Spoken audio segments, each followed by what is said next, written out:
응급 의료 상황에서는 무엇보다 골든타임을 지키는 것이 중요합니다. 빅5 병원이 지척에 있어도 적절하고 신속한 치료를 받지 못하면 큰 위험에 빠지게 됩니다. 골든타임을 놓쳤기 때문입니다. 이런 안타까운 일을 방지하기 위해 질환별로 골든타임을 정해 놓았습니다. 심정지는 즉시 처치를 해야 하고 중증 외상인 경우는 1시간, 심혈관 질환은 2시간, 뇌혈관 질환은 3시간이 골든타임입니다. 그 이전에 치료를 받아야 합니다. 이 시기를 놓치면 환자는 돌이킬 수 없는 위험에 빠지게 됩니다. 오늘 본문에는 이 골든타임을 놓쳐버린 것과 같은 상황이 연출됩니다. 우리 35절을 같이 읽겠습니다. 시작. 아직 예수께서 말씀하실 때에 회당장의 집에서 사람들이 와서 회당장에게 이르되 당신의 딸이 죽었나이다. 어찌하여 선생을 대 괴롭게. 아멘. 회당장은 회당의 책임자인데 유대사회에서는 아주 신분이 높은 사람입니다. 회당장의 집에서 전갈이 왔습니다.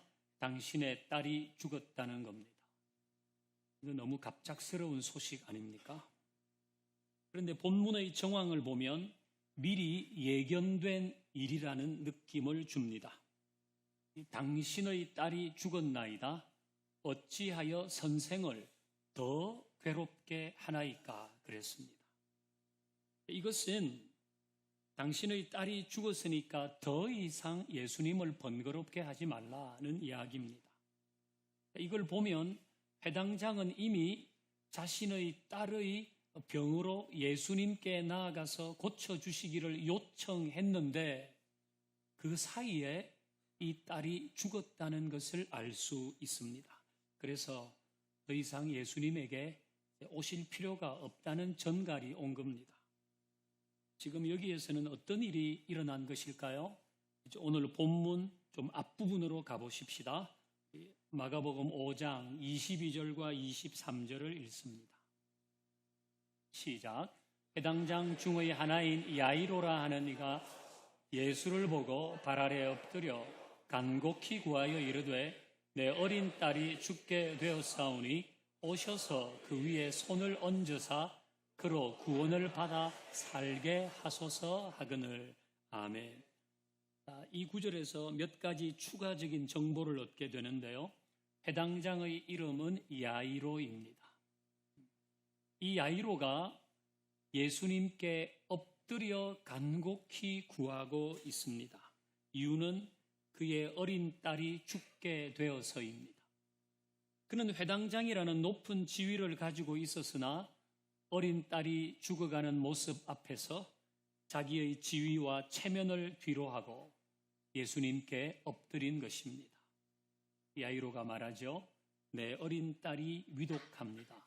그러니 우리 집으로 가셔서 안수하여 주십시오. 그러면 그 아이가 살아날 줄로 압니다.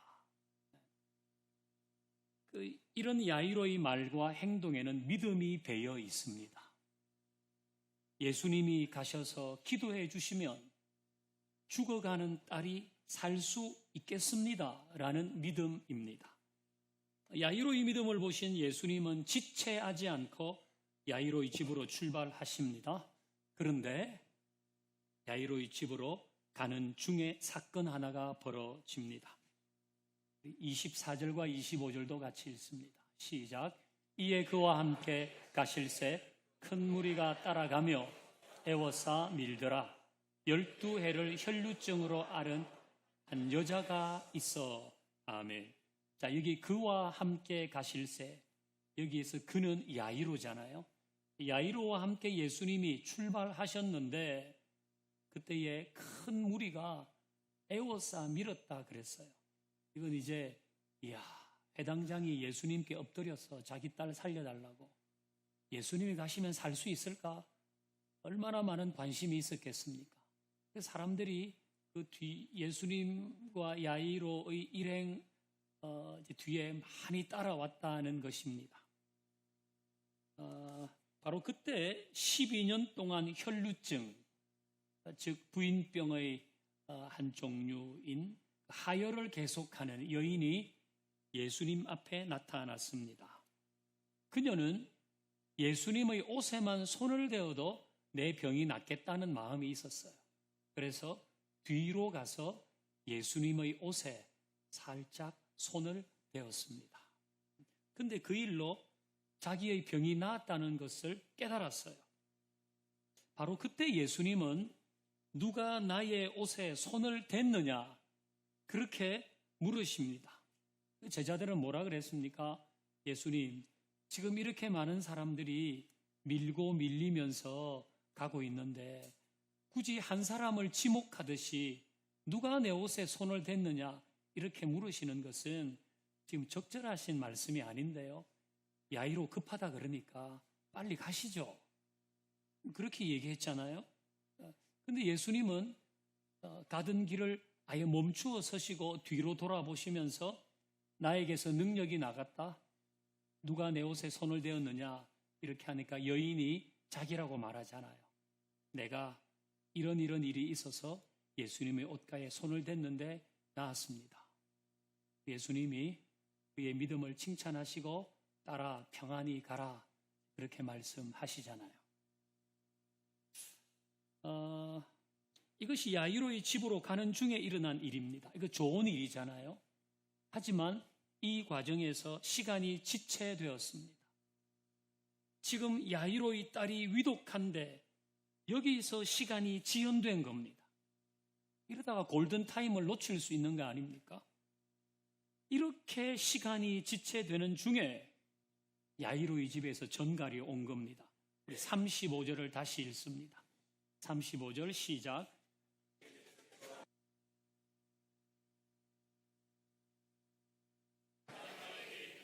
당신의 딸이 죽었나이다.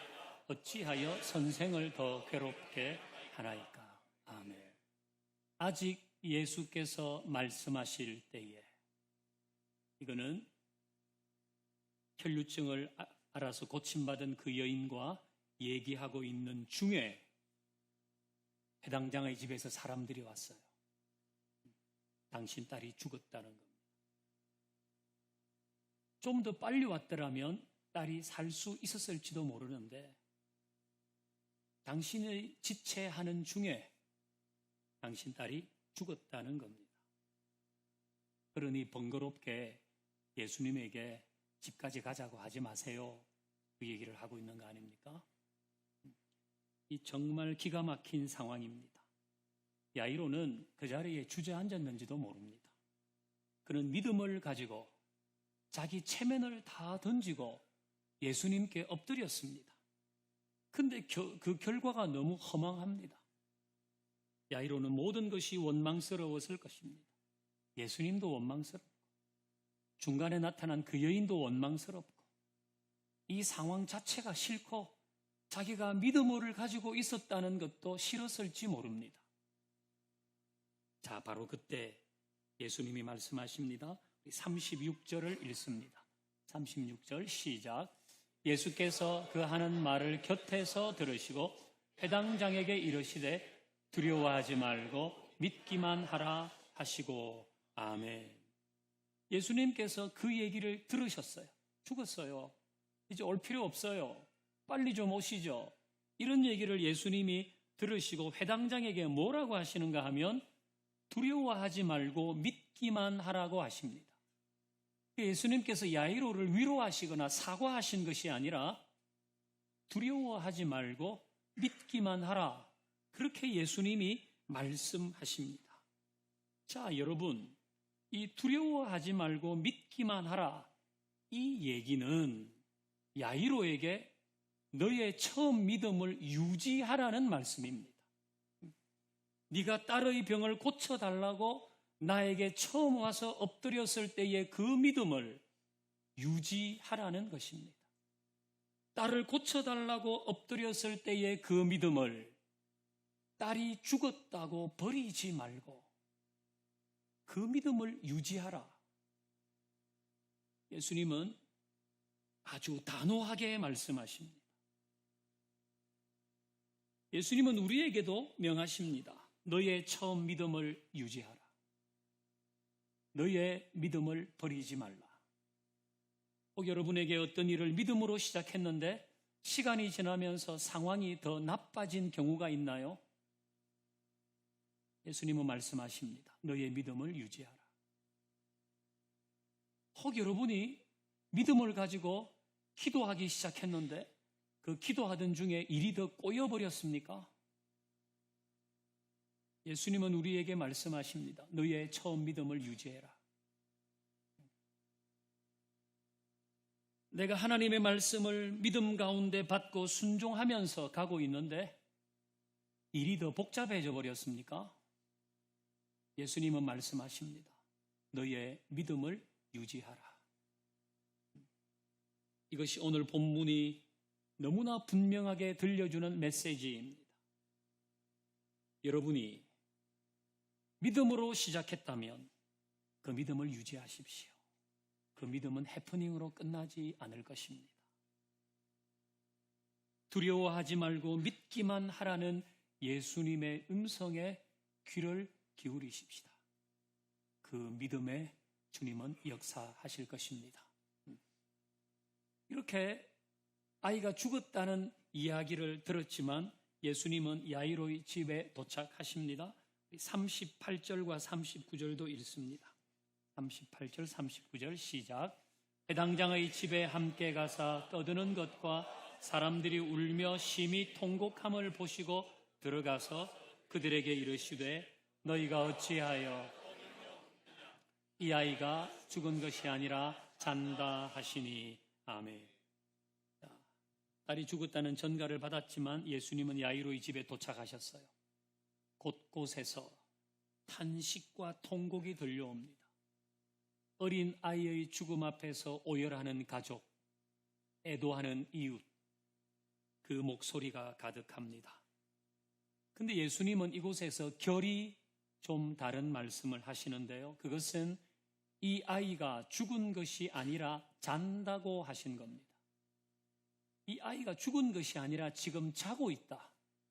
예수님이 그렇게 말씀하십니다. 그러니까 여러분, 지금 야이로의 집에는 두 개의 목소리가 충돌하고 있습니다. 하나는 딸의 죽음을 기정사실로 받아들이고 더 이상 희망이 없다고 하는 절망의 목소리입니다. 또 하나는 이 아이가 죽은 것이 아니니 절망하지 말라는 희망을 품으라는 예수님의 목소리입니다. 이 두 목소리가 충돌하고 있습니다. 절망하라는 목소리와 희망을 품으라는 목소리가 부딪히고 있는 겁니다. 이 두 목소리는 우리의 일상에서도 들려옵니다. 하나의 목소리는 절망스러운 현실 앞에서 너도 절망하라는 겁니다. 하지만 또 하나는 주님의 섭리를 신뢰하고 희망을 품어보라는 것입니다. 여러분은 평소 어떤 목소리에 더 귀를 기울이고 있습니까? 절망하라는 목소리입니까? 희망을 품으라는 목소리입니까? 여러분은 어떤 목소리에 더 반응하고 있습니까? 나에게 힘든 일이 생길 때 이 두 목소리는 여지없이 들려올 것입니다. 그럴 때 절망하라는 목소리보다 희망을 품으라는 목소리를 더 크게 들을 수 있기를 바랍니다. 최근에 생긴 고민이 있습니까? 좀 불안하고 두려운 상황입니까? 아니면 나쁜 소식이 들려왔습니까? 그럴 때 어김없이 이 두 가지 목소리는 들릴 겁니다. 그럴 때 절망하라는 목소리보다 희망을 품으라는 주님의 음성을 들을 수 있기를 바랍니다. 이 목소리를 들어야 살아날 수 있습니다. 이 목소리를 들어야 살아갈 수 있습니다. 절망하라는 목소리에 반응하면 죽어요.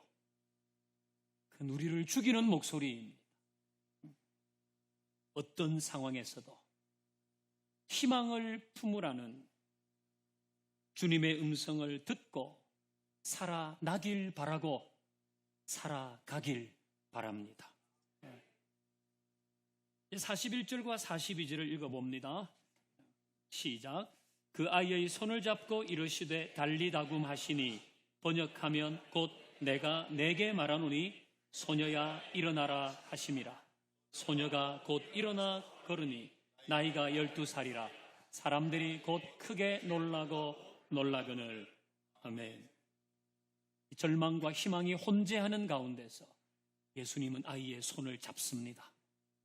그리고 말씀하십니다. 달리다굼, 소녀야 일어나라. 그러니까 이 아이가 정말 자다가 일어나는 것처럼 일어납니다. 이 아이는 지금 자신의 의지나 힘으로 일어날 수 없는 상황에 있지 않아요. 이 아버지가 딸을 무척 사랑하지만 그 아버지의 사랑으로도 이 아이를 일으킬 수 없는 상황 아닙니까? 그런데 예수님이 이 아이의 손을 잡고 일어나라 말씀하시니까 이 아이가 자리에서 일어났습니다. 저는 주께서 우리에게도 우리의 손을 잡고 일어나 말씀해 주시기를 원합니다. 우리 중에는 스스로 힘으로 일어날 엄두를 내지 못하는 사람도 있습니다.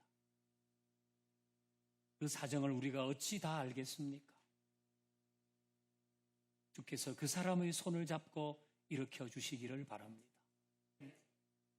우리 중에는 마음이 무너지고 현실이 너무 실망스럽고 상처가 깊어서 다시 시작할 용기를 내지 못하는 사람도 있습니다. 주께서 그 사람을 찾아가 손을 잡고 일으켜 주시기를 소망합니다. 우리 모두 달리다굼 하시는 예수님의 음성을 들으십시다. 아, 골든타임을 놓쳐버렸어. 그래서 절망스럽습니까? 절망스러운 일이 있을지라도 그 절망에 머물러 있지 마십시다. 슬픈 일이 있어도 그 슬픔에 젖어 있지 마십시다. 아쉬움이 있어도 아쉬워하면서 시간을 보내지 마십시다. 나를 무기력하게 하는 일이 있어도 무기력에 빠져 있지 마십시다. 때로는 억울하고 분한 일이 있겠죠. 그러나 그걸 곱씹으면서는 살지 마십시다. 그것은 내 일상을, 나의 가정을 절망의 자리, 슬픔의 자리, 무기력의 자리로 만들 뿐입니다. 그것은 죽음에 머물러 있는 것입니다. 우리는 다시 일어나십시다. 나에게 힘이 없다고 느껴지면 느껴질수록 손 내미시는 주님의 손을 더 굳게 붙잡아 보십시다. 오늘 설교 제목은 너의 믿음을 유지하라입니다. 여러분이 처음 가진 마음, 처음 가진 믿음 있습니까? 주님은 그 믿음을 유지하라고 단호하게 말씀하십니다. 절망의 소리를 듣지 말고 내 손 잡고 달리다굼 하시는 주님의 목소리를 듣고 일어나는 은혜가 여러분 모두에게 있기를 주의 이름으로 축원합니다. 이제 함께 찬양하십시다.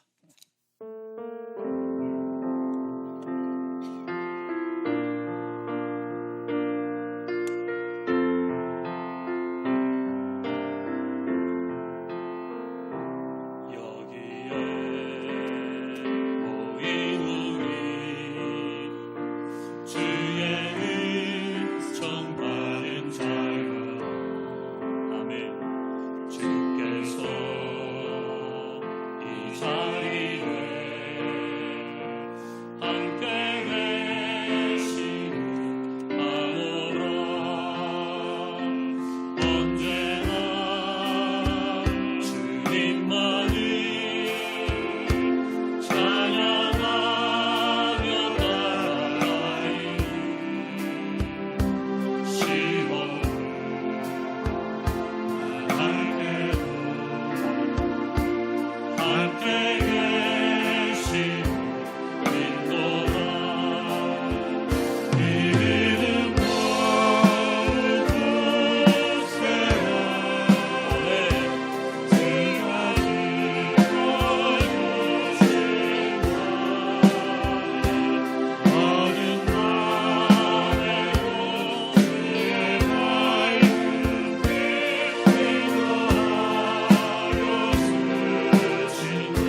주님의 뜻하신 바가 있습니다.